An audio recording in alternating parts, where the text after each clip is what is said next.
एक जलपरी अपने बच्चे को लेकर एक मछुआरे से बचने की कोशिश कर रही थी। अपने बच्चे को बचाने के लिए उसने उसे एक खाली नाव पर रख दिया। फिर वो जल्दी से वहां से चली गई ताकि मछुआरे का ध्यान भटका सके। वो गहरे समुद्र की तरफ तैरने लगी। रास्ते में वो अचानक पानी से बाहर आ गई। मछुआरा उसकी सुंदरता देखकर इतना हैरान हो गया कि वो अपनी नाव की रफ्तार कम करना भूल गया और उसकी नाव पास की एक लाइट हाउस से टकरा गई। जब जलपरी अपने बच्चे को वापस लेने के लिए लौटी तो उसने देखा कि एक दंपति उसकी नाव को ले जा चुके थे। उन्होंने नाव पर एक बच्चे के रोने की आवाज सुनी और उसे ढूंढ लिया। वो दंपति बच्चे पैदा नहीं कर सकते थे, इसलिए ये उनके लिए भगवान का दिया हुआ तोहफा था। उन्होंने बच्चे को रखने का फैसला किया और उसका नाम कोडी रखा। जलपरी माँ ने दुख के आंसू बहाए और अपने बच्चे को ढूंढने की कसम खाई। 13 साल जल्दी से बीत गए और कोडी एक जवान लड़का बन गया, लेकिन उसका शरीर बाकी लोगों से अलग था। उसे हमेशा पानी की बहुत ज्यादा प्यास लगती थी और वो एक बार में पानी पीने में 1 घंटा लगाता था। जब भी वो पानी में कूदता उसे आजादी महसूस होती और वो बहुत तेज तैरता था। उसकी उंगलियों से कभी कभी बिजली भी निकलती थी, लेकिन उसने इस पर ज्यादा ध्यान नहीं दिया। अपने 13वें जन्मदिन पर उसके दोस्त जैसी ने देखा कि उसके हाथों पर मछलियों जैसी खाल उगाई है। कोडी ने देखा कि जब भी उसका शरीर पानी के संपर्क में आता तो ये बढ़ती जाती और पानी सूखने पर ये गायब हो जाती थी। उसे ऐसा लगने लगा था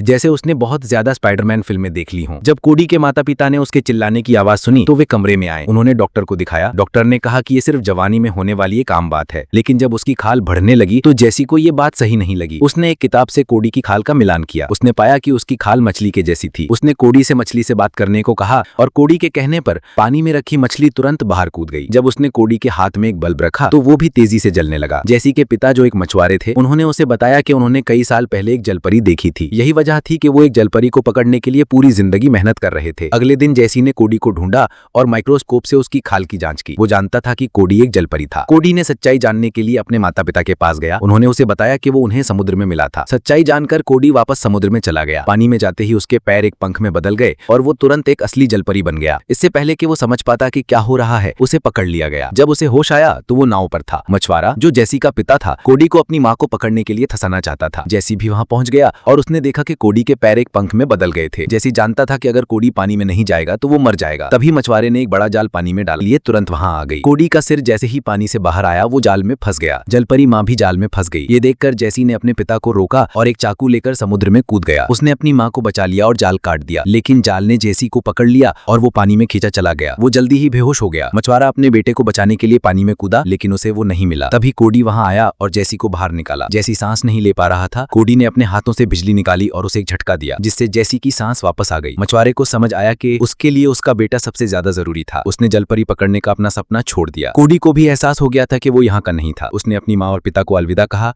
और उसी समुद्र में चला गया जहाँ उसकी असली जगह थी। और इस तरह कोडी एक असली जलपरी बन गया।